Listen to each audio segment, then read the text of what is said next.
Hi, hello, and welcome to the Business and Banking Dialogue Show, a bi-weekly show which brings you the best of topics in the world of finance and the best speakers too. We try to get you new speakers as and when it is possible. And so today also we have a new speaker. Uh, uh, so, uh, Welcome to the show, ladies and gentlemen. I'm KK, your host. Ladies and gentlemen, across the globe, companies are strategizing and executing their responses to the COVID-19 crisis. The CFOs are in the thick of action. And today, we have a guest, is a CFO. They need to make sure that their organizations weather the immediate business shocks while preparing them to emerge from the crisis in the best possible shape. Ladies and gentlemen, that's not an easy task for a CFO. CFOs are playing critical roles in helping their organizations navigate through this crisis along with multiple dimensions, helping stabilize the company in the near term, creating the right conditions for growth as we emerge from the crisis, and building the resilience the company will need to get through in the next several cycles. Uh, and remember, we don't know when the crisis is going to end, so it makes it all the more difficult. It's just a tough job, believe me, and it's in this unending crisis. To discuss about the imperatives of finance leadership in the COVID crisis, I have with me Mr. Sudhanshu Soman, CFO, Electronic Payment and Services Private Limited, a leading payments company. Prior to CFO in EPS, he was associated with Sun Apollo Real Estate Advisors Private Limited, also Lapis India Capital Advisors Private Limited. He was also responsible for finance, secretarial, and administration functions. Prior to joining Sun Apollo, he was a financial controller and company secretary at Lazard India Private Limited. He has over 29 years of experience across various industries, including real estate, financial services, manufacturing, trading, pharmaceuticals, and chemicals. He's an associate member of the Institute of Chartered Accounts, as well as the Institute of Company Secretaries of India.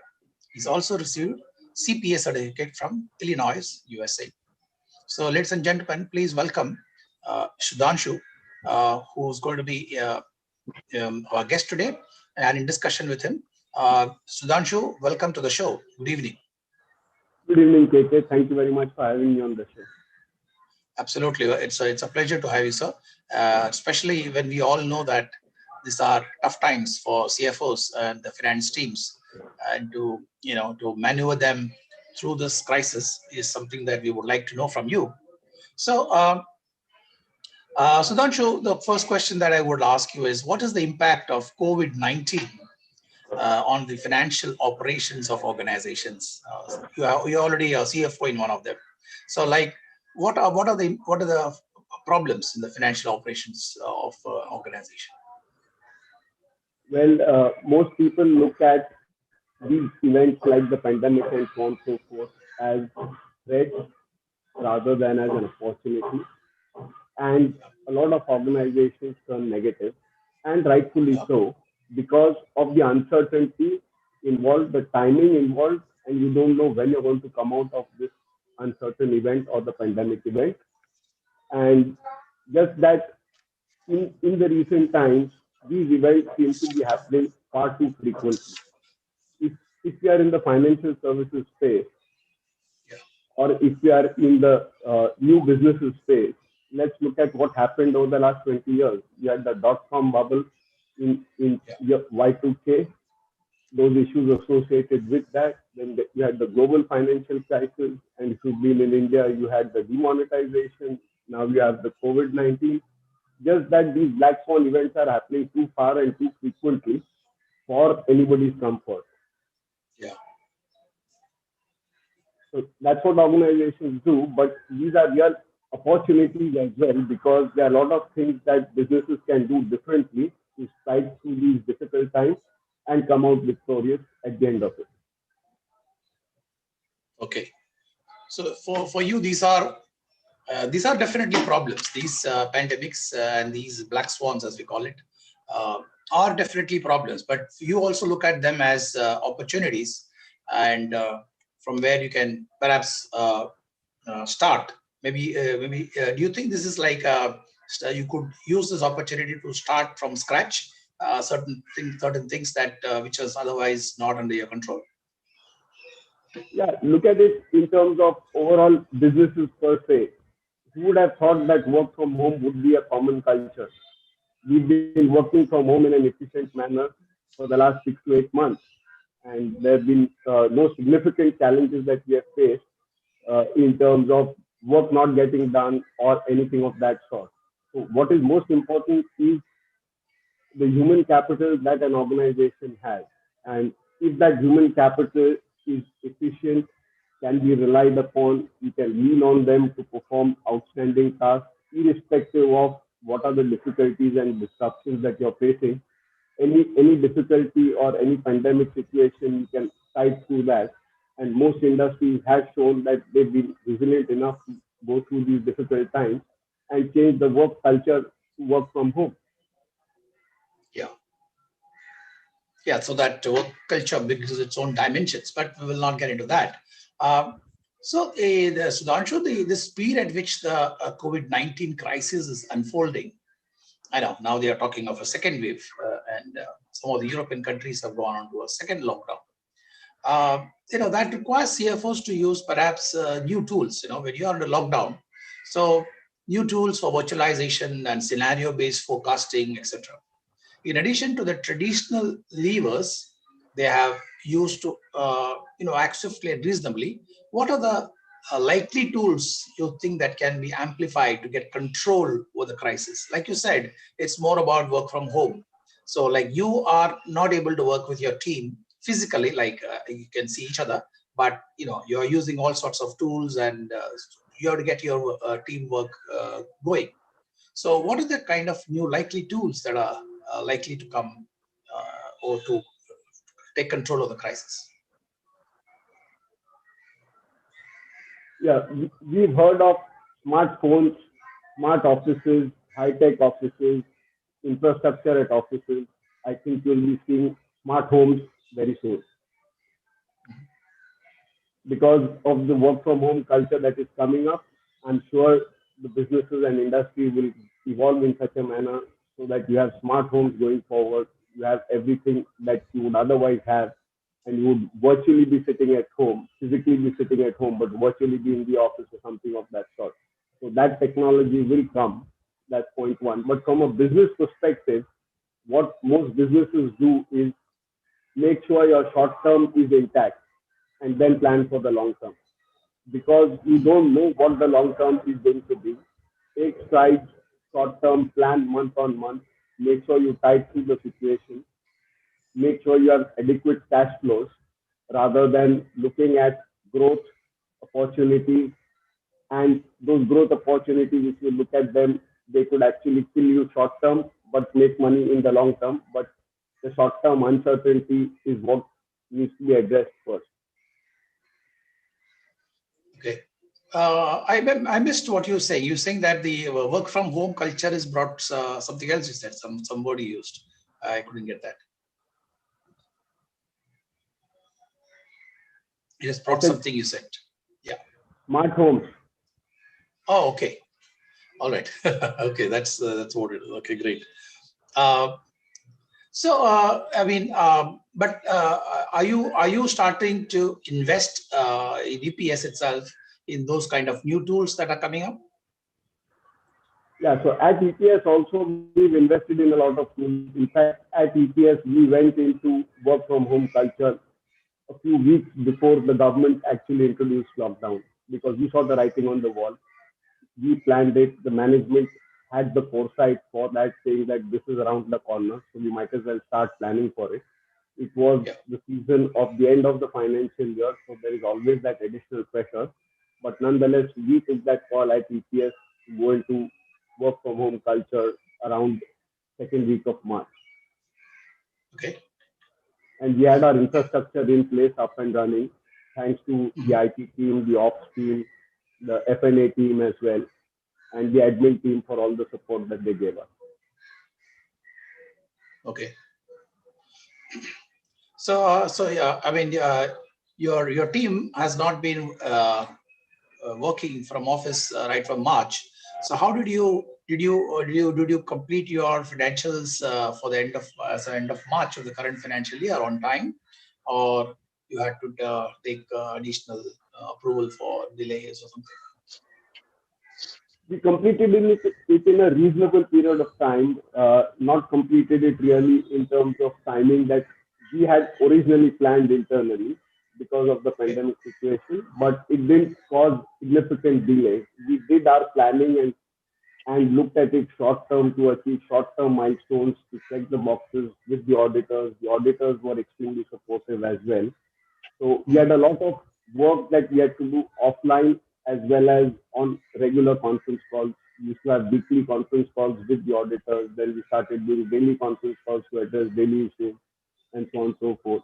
All the teams within EPS also provided great support in these pandemic times for us to tide through the situation. Okay. And how about the audit? How did they do that audit without coming to the office? So they verified all the documents electronically. Everything was submitted to them electronically. We gave them access, viewing rights, and so on and so forth, for them to look at the source documents and everything else that they required. Okay. So new way of doing audit and verification. So we are Sudhanshu, we are witnessing this crisis is putting definitely new pressures and responsibilities on most of the functions that you do either on a day-to-day basis or a periodic basis, especially in finance. So is the case with other departments. How can the CFO lead the organization's thinking towards resilience and return?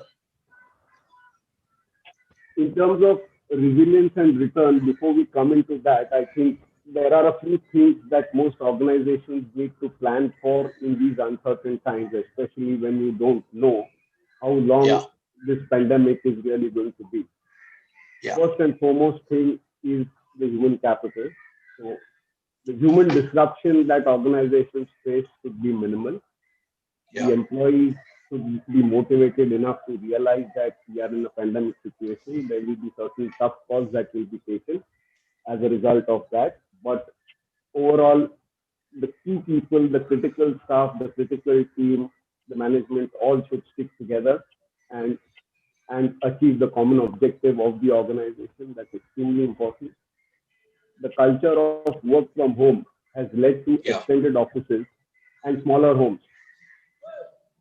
So that's what people need to realize as well, because your time for work typically used to be while you are at the office, you used to slog it out. Very few things you did effectively after coming from back from office. But now since your office is at your home, it work goes 24 by 7. yeah, The IT infrastructure is something that needs to be looked at, and organizations need to make sure that their IT infrastructure is in place. For example, most banks, to say, their operations team had to physically go to the office for the banking activities to carry on a day-to-day basis. Their infrastructure is such, given that they have several control systems, processes. So that is one thing that is likely to change going forward, because these uncertain times and these black swan events are likely to continue going forward as well. So we don't know what other events could come and impact us, but work from home culture is more likely to be there in the future across organizations, and IT infrastructure will change as a result of that. The other thing is the risk of infection. So yeah, social distancing and all those things are extremely critical. We need to look at ways and means of communicating with people. In terms of communication, we should consider customers and vendors within the organization as well as outside the organization. How you communicate between teams, inter-department is also extremely critical in these times. What are the operational efficiencies that can be brought in, improvements that can be brought in? how do you manage all these risks? It's extremely important for an organization to look at that. And thereafter, you would look at resilience. In terms of resilience, what you would need to look at is the financial resilience. That is, how strong is your balance sheet? And the biggest asset that you have, which is off the balance sheet, is the human capital. At the cost of repetition, I would like to state that, because an organization may not be strong financially on its balance sheet, but if it has got a strong human capital, it can tide through any uncertain times. The operational resilience, in terms of how effectively the operations of the organization are being able to be carried out in these times, and the commercial resilience, whether the business per se makes commercial sense or not. All these factors are important for an organization to tide through these difficult times. Okay, so from a human capital and the culture of work from home, I think these are like the culture of work from home has also got an endorsement from the government of India recently, right? I think yesterday or so, the government has provided a lot more incentives to the IT industry, particularly. Does that help, Sudhanshu, for EPS and others? It helps the industry in general, there is no doubt about that.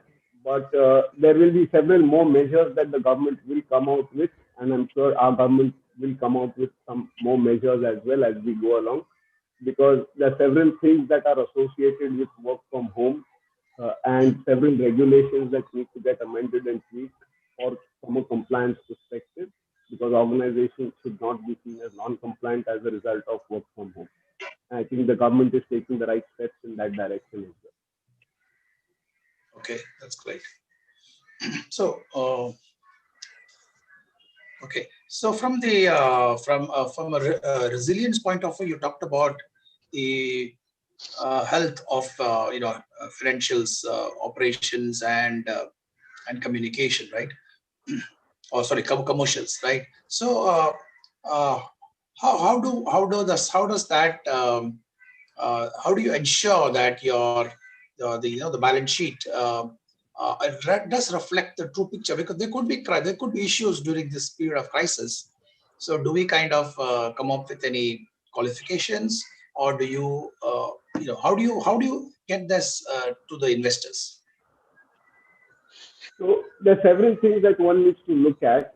There will be pain in the short term, but as long as you're able to tide through the pain through proper cash flow planning, I think in the long run, businesses that make sense commercially will and have operational resilience will eventually come out successful. And at the same time, businesses which are under financial or cash flow stress are the opportunities for organizations who have the muscle to do acquisitions and do consolidation at that time. Okay, great. So, ladies and gentlemen, I continue my discussion with Sudhanshu, CFO of EPS. And if you have questions to him, you could ask in the chat box, or you could ask a question directly to him. So please do that as soon as possible. Do not wait for maybe in the second half of the session. You could start putting in those questions right away. Sudhanshu, what moves did most of the companies make on cost? So let's focus on cost to position themselves to emerge strongly from the crisis. It has given an opportunity for companies to cut down on costs, typically with work from home culture and putting everything on the cloud. So, I would like to know what kind of advantages people are getting from the cost, or are there any disadvantages? And if you could relate to any things that you have done for EPS. As far as I would rather talk more general rather than specific to EPS with reference to that, because it would not be fair to talk in a public forum about the actions initiated by an organization per se internally. But I would rather talk more generally. And most organizations did take measures in terms of cost reductions, reorganized their assets and liabilities. There were Yeah. asset liability mismatches that organizations had. They tried to correct those. They did monitoring and scenario building in terms of what happens if this event were to happen, what happens if that were to happen, and so on and so forth. Vendor management and customer management, and of course, cash flow management. As I said earlier, looking at short-term cash flows to tide through these short-term requirements was more important rather than planning for long-term at the initial stage at least, where you had uncertainty, you had a complete lockdown, people were not moving out of their houses, you did not know whether business would happen or not happen, you did not know whether businesses would open up. Even if they opened up, you did not know whether you would have customers coming in or not. So you had to make sure that your short-term cash flow requirements at that point of time were met with, and you had minimum disruptions, and your human capital was intact. Okay. So basically, you're talking about taking action to mitigate the risks as much as possible from a finance point of view, your assets and liabilities, customer management, vendor management. So you're trying to mitigate the risk and ensuring that the finances remain stable, isn't it? Yes, absolutely. Yeah. So let's look at. I hope it doesn't happen, but I'm sure as a person who is looking at risk big time, would we have serious implications if we go for a second lockdown? Because it's happening in other countries already. So I'm not saying we will have, but God forbid, but if it does happen, what's the impact on organizations? Sorry, KK, I could not hear you clearly. Would you mind repeating the question, please? Sure. So I said, since you are, looking at risks and trying to mitigate those kind of risks from a financial point of view, there are already, some countries, especially in the Europe, they have gone for a second lockdown. Okay. Hopefully, we should not have that. I kind of hope and pray it doesn't happen. But as a risk, or risk person who is looking at risk, would you look at what if we also go for a second lockdown? What are the risks associated with it? Would you kind of start looking at those, worrying about it, and do you have built plans accordingly? Yes, as I said earlier, also I think all of us need to look at short term and make sure we are not negatively impacted in the short term rather than look at long term at this point in time. You have to make sure that you have adequate cash flows to meet your obligations for the month, and then look at next month separately rather than trying to look at, okay, let me try and do certain capex at this point in time, and I will start making returns on that capex over the next 6 months or 8 months. I think those decisions would are still likely to get deferred until you have better visibility and better certainty in terms of how these things are going to pan out going forward. And frankly, I don't know whether it's just going to be a double dip scenario that we are looking at here, or it could be multiple dips before we actually come out of the pandemic. Because the real light at the end of the tunnel would be the vaccination as to when that will be available. Only that will determine how soon we are going to be able to come out. Until then, we could keep on seeing these ups and downs of uncertain times going forward. That's the unfortunate part. Yeah, absolutely. So you're suggesting that what at best companies can do is to look at short term rather than look for a long term, because we don't know how this crisis is going to unfold as these days go by. So take decisions or for a short term basis so that you are relevant, and the company moves, sails through this crisis. Correct? Is that what your thoughts are? Yeah, absolutely. And of course, keep on monitoring the position very closely and very tightly. This has led to significantly higher controls being exercised by respective managements as well. Correct. Absolutely. So great. So Sudhanshu, we said that there could be questions coming from the participants. So I have a question on the chat box. It's come from anonymous, so he's not mentioned his name. Uh, what are which are the major cost reduction programs organizations should look for in this situation, which is the crisis situation, at the same time not affecting business? So in terms of cost reductions, what organizations should look at are what is really necessary to incur and what is good to have. I would Yeah. just put it into these two buckets. If there is something that is really necessary for the organization or for the operations of the organization or for the organization to actually continue operating, then those costs must be incurred irrespective of whether it's a pandemic situation or not. Yeah. And cash flow needs to be managed to make sure you have that. And what is good to have? You could have certain things that will help you improve efficiency, it could help you improve things as you go along. Those you may defer slightly rather than incurring them today. Okay. So I hope the answer is clear to the person who asked the question. I think what Sudhanshu is saying, that look at every cost as, should I incur right now or can I defer it?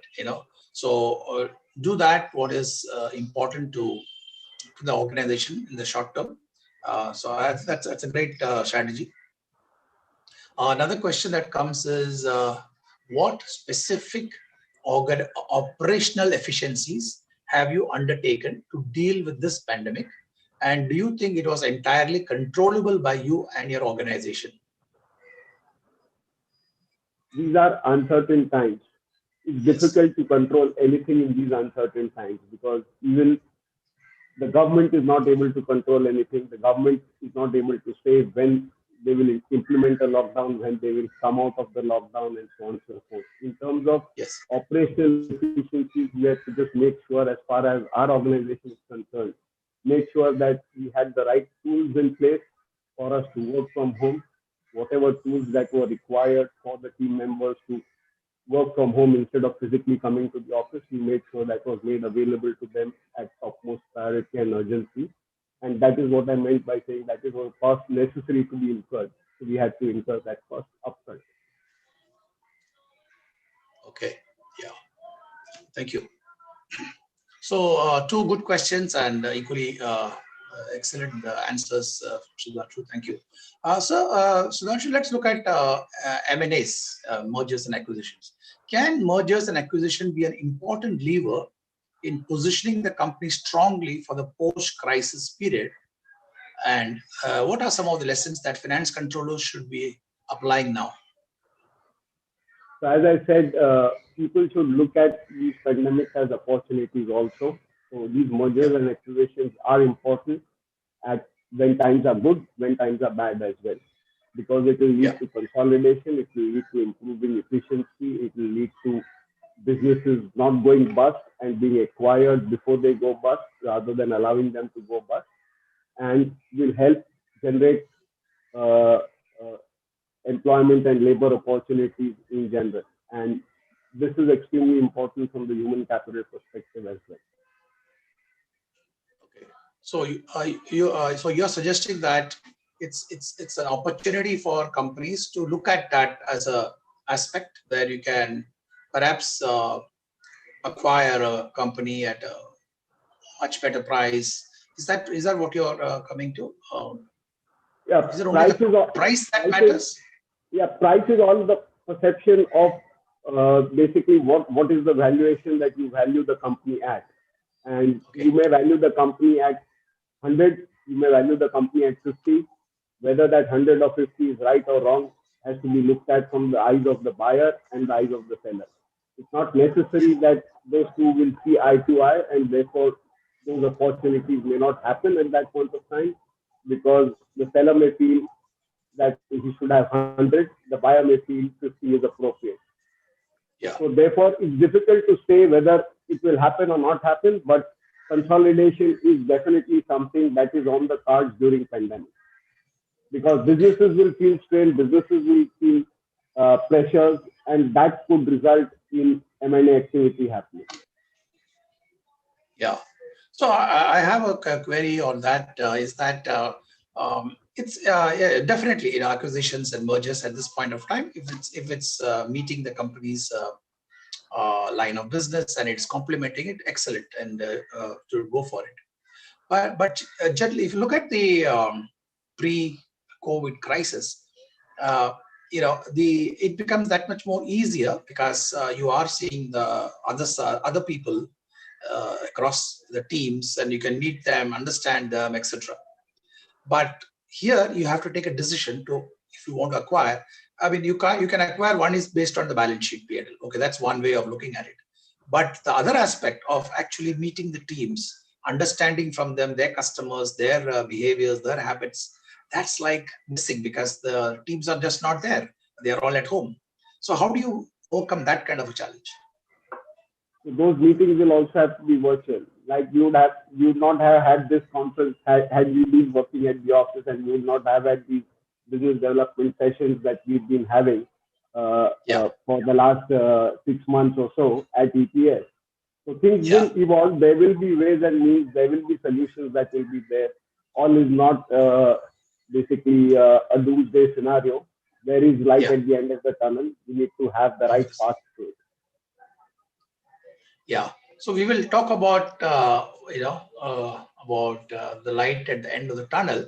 But before that, let's look at one more question that has come from Pushpendra Khandelwal, a regular to our show of Business and Banking Dialogue. Uh, so he asks, he says, "Sir, looking to the present pandemic, you suggest for short-term planning, but in my personal opinion, each and every business houses should prepare their business continuity plan. What is your opinion?" You need to survive short term in these difficult times to look at long term. That's all I'm trying to say. If long term you have a great story, but you can't pay your team your salaries today, your Mm, team may not be there in the long term with you. That's what I'm trying to allude to. Your business has to be a long term business. There's no doubt about that.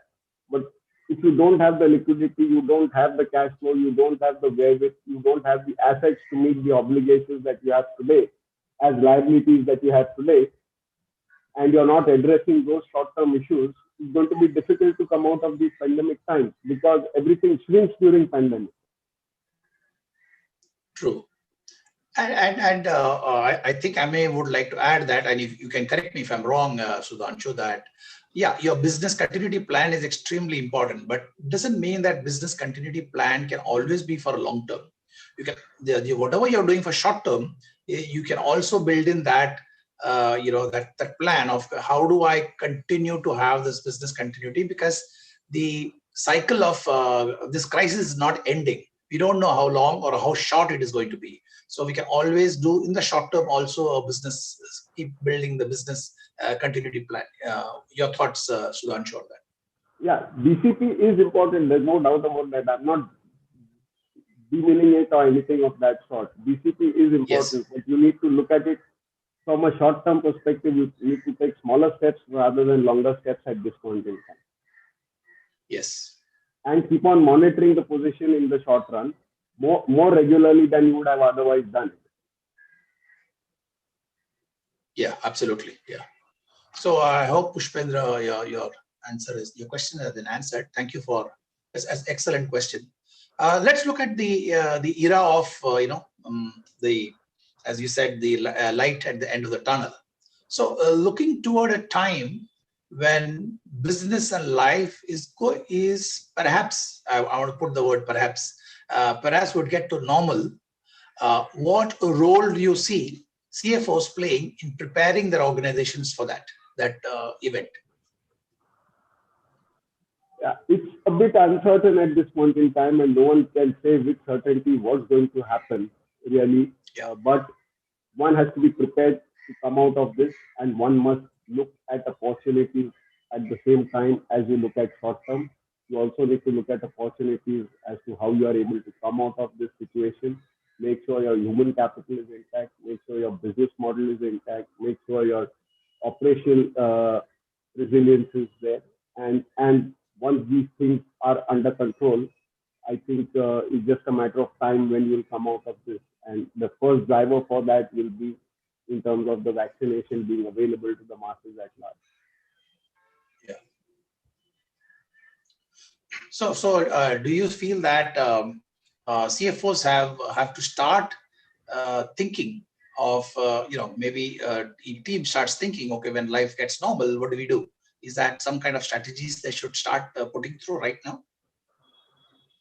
Well, most organizations will always be looking at that. It's not that they won't be looking at it. Even at Yeah. EPS, we've been looking at it. What should we start doing in terms of once things come back to normal, whether we should continue to call everyone back to the office or not on a daily basis, or whether we should continue with this work from home culture. And most organizations would take those calls depending on what they feel is more appropriate for them. There could be certain staff that could come to the office, certain staff that could continue working from home.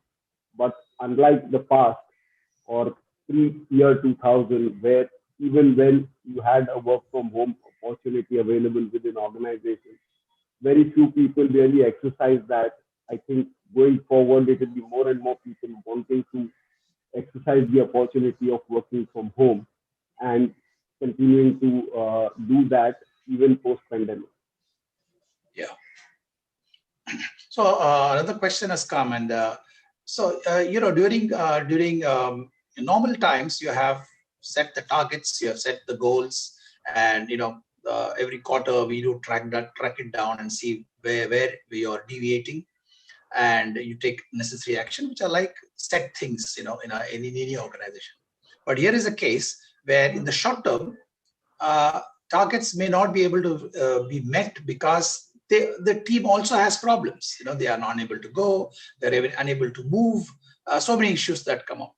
So in such a challenging situation where the plans of is also very dicey, very fluid, how does the CFO manage to put it across to the management?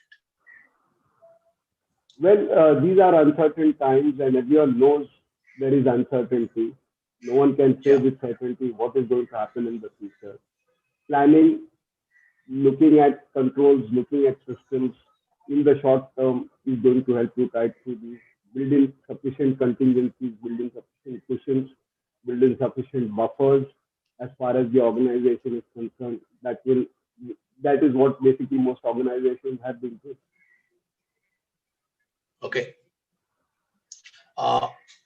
Another question is that, I think we did touch upon this, but we could relook at that.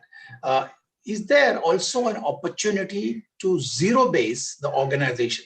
Okay, so that's the kind of question that's come. Is there an opportunity for the CFOs to zero base the organization?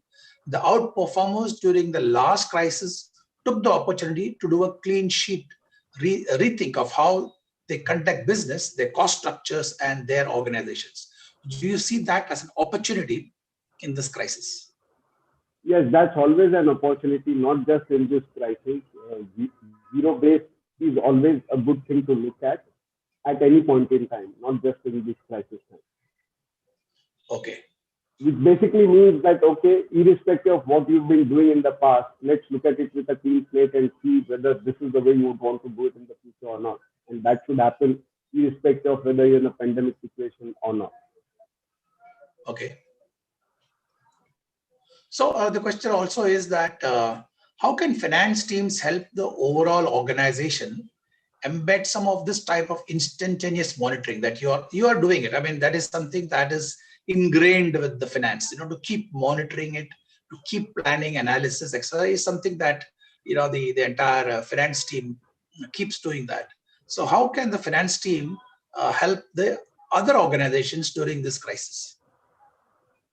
So I think communication is the key here. And what used to typically happen during pre-pandemic situation or pre-year 2000 was people used to sit in the office, conduct meetings, meet people formally, informally, get updates, and so on and so forth. Here, since most people are working from home and are not meeting physically with each other within the team as well as within the organization, so across teams as well, communication is very important, and timely communication and timely updates are extremely important. So, for example, let's say a particular business wants to strike a deal on 5th of November. Yeah.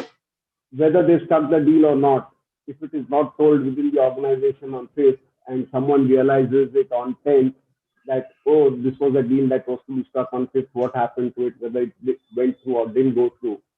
If you come to know about it on 10th, then it's late. So communicating those issues, even if you've not got the deal, communicating that you've not got the deal is important. Communicating that you've not been able to collect something which you had planned to collect is important. Communicating that you're not going to be able to pay something is equally important.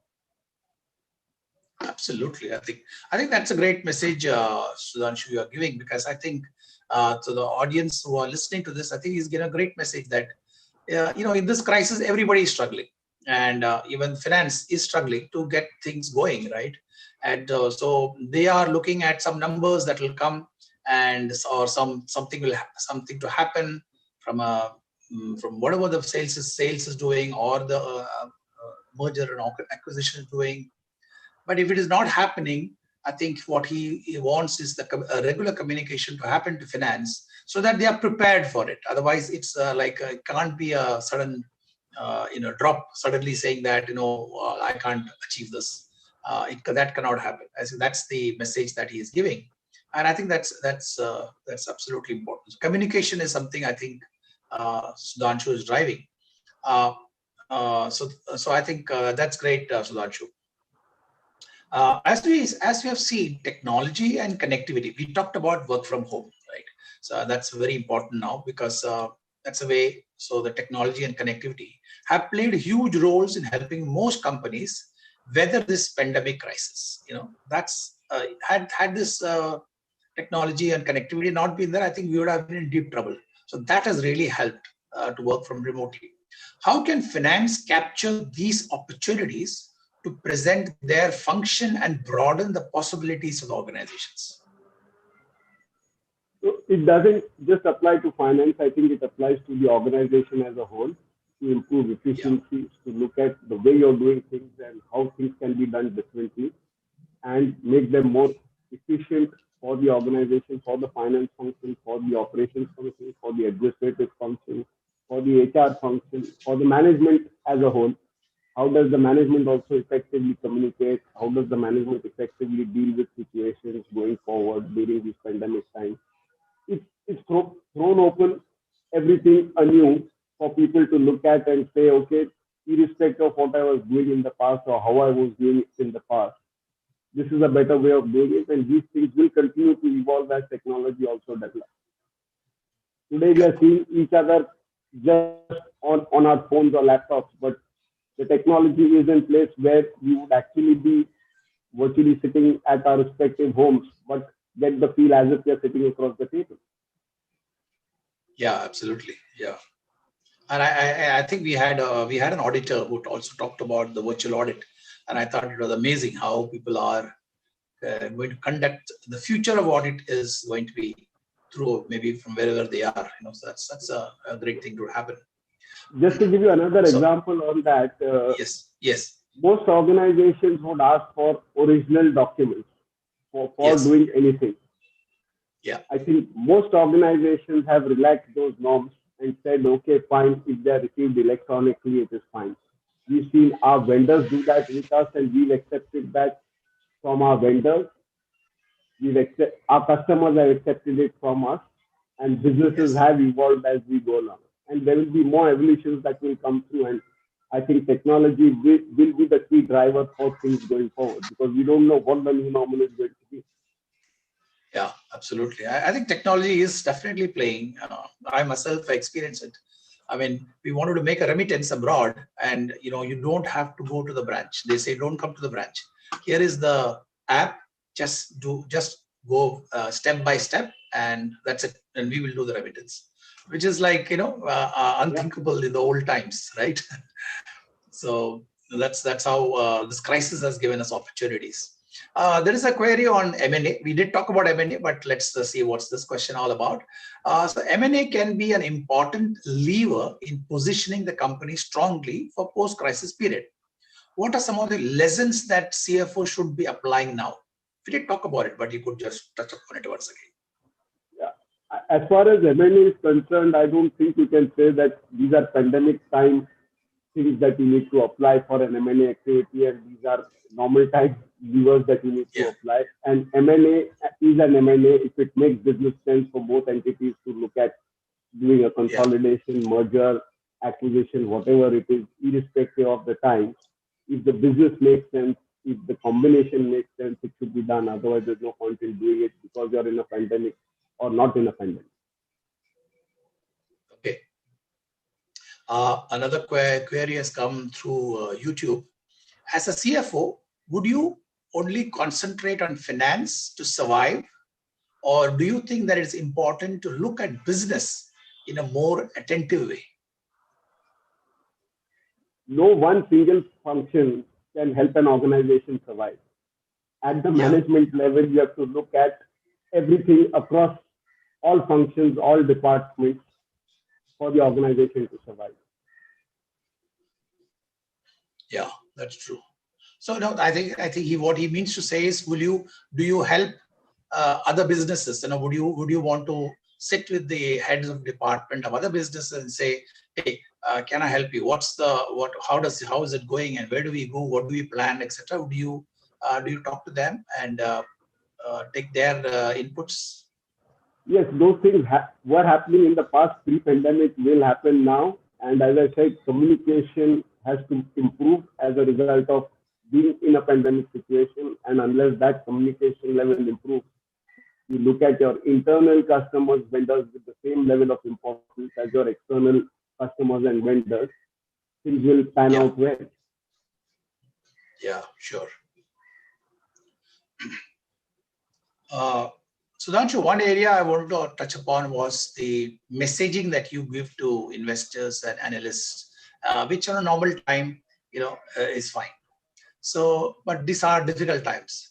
So, what kind of difficulties you have as a CFO to navigate right now in this pandemic, especially when you're making a messaging across to your investors and analysts?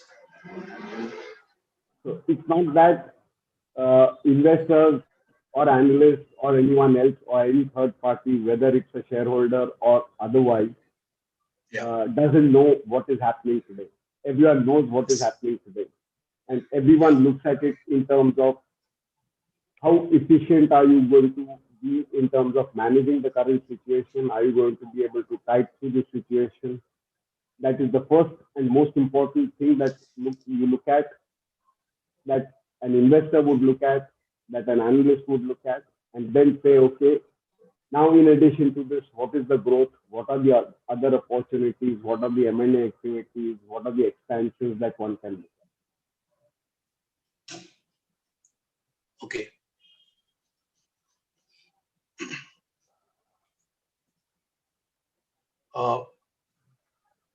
I think I did ask you this question. I think it's come back again. Would you concentrate on finance or survive? I think we already. I'm not able to hear you clearly again. Okay, sorry about that. Can you hear me now?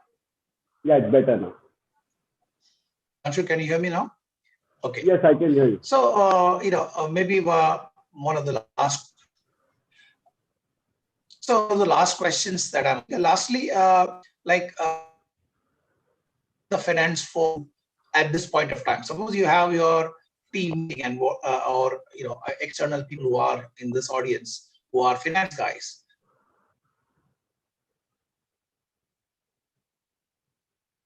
Sorry, I think KK has dropped out.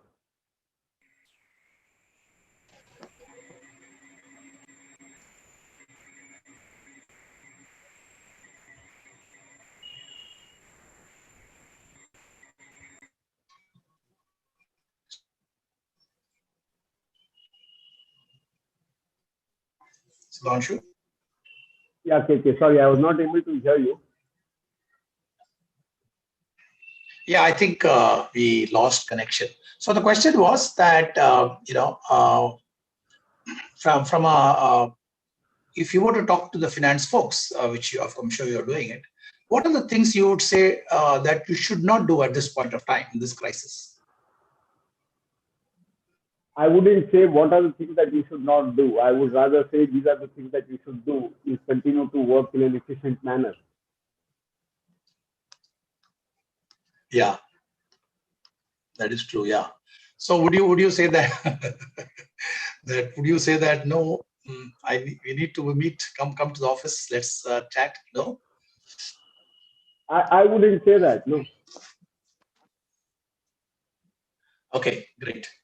So I think we have come to the almost the end of the hour.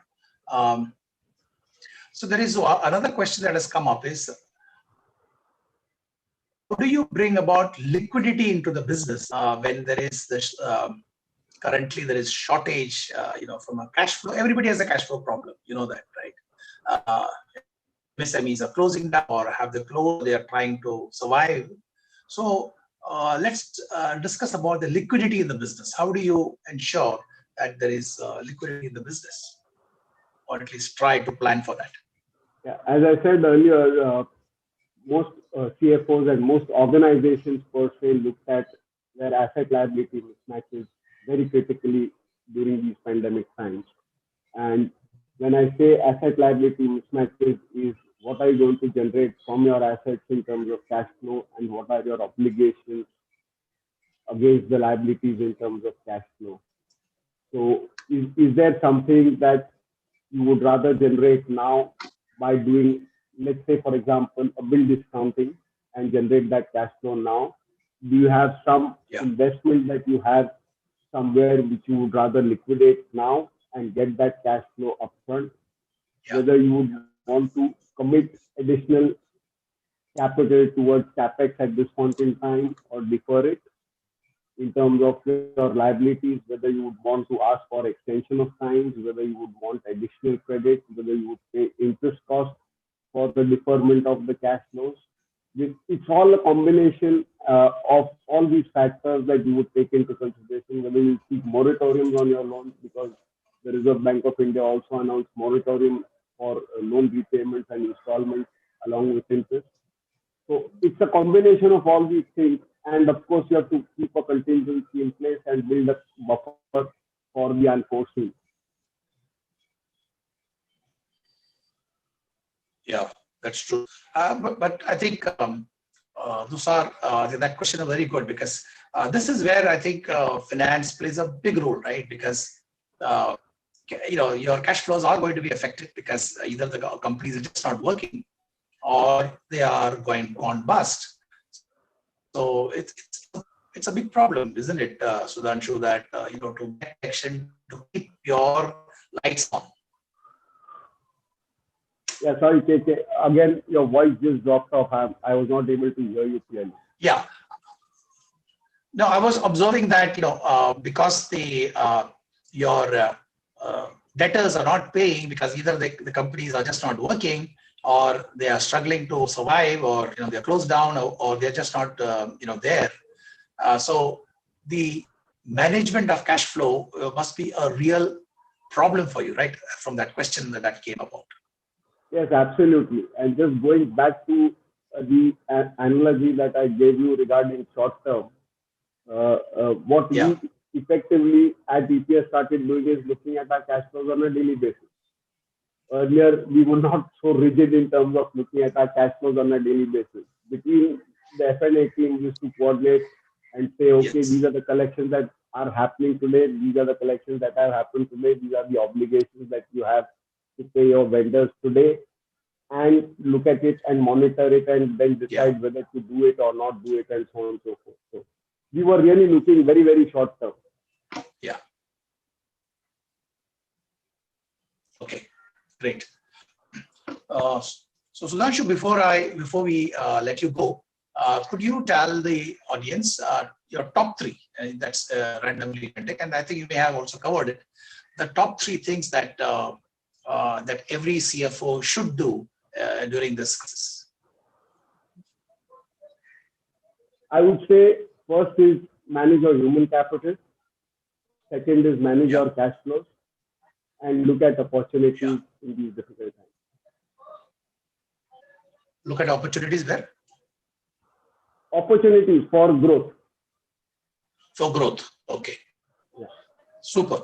I think that's that sums up the topic of CFOs. The role that they play in the crisis today. They have to be strong, steady leadership from the finance organization is like critical for addressing the immediate concerns about safety and survival. I think that's I think he touched upon that. Safety and survival is so important. Stabilizing the business in the near term and positioning it for recovery. I think so. CFOs have to look across a lot of things, not only in the short term, but also look at how it will happen in the when it recovers. Amid all this uncertainty, the CFO can play a strong central role alongside executive peers in stabilizing the business and positioning it to thrive when conditions improve. So, ladies and gentlemen, I hope you have got a gist of an overall view of how important and how tough the CFO's job is today in this crisis. And I think Sudhanshu has put it across, very simplistically what you should do and what you should avoid, and look at those things only which are under your control, and so plan accordingly. I think these were great thoughts that he leaves with us. So please, ladies and gentlemen, join me in thanking Sudhanshu, spending 1 hour with us and giving us a good view on finance. Sudhanshu, thank you very much for coming over. I want to especially thank you because I know it was a little rush to get you on. No problem. And in the midst of all that you're doing, you have agreed to come, and I am really thankful to you, and wish you a very good evening. Thank you very much, KK, and I wish everyone stay safe and take care. Thank you. Thanks. Bye. Bye-bye.